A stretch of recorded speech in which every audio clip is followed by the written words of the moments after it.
Good morning, everyone. I'm Tariq Malik, your maths expert, and I'm here to teach you the maths the fastest way. If you want to achieve high set score, just follow me. Today we have a question on set.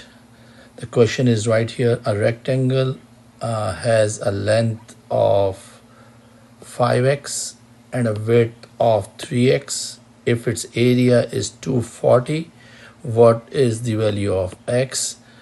So we know that area, which we will denote area by a, area is length into width.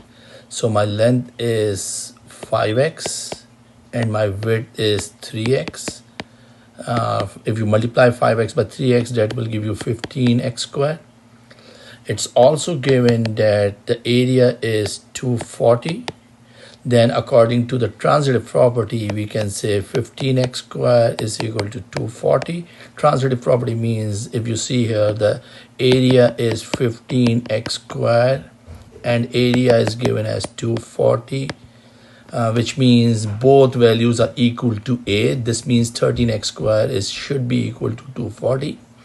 And then the next step is to find the value of x. So we will divide both sides by 15. X squared, 240 divided by 15 will give you 16.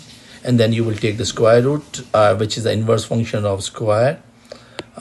So that will give you x is equal to plus minus 4.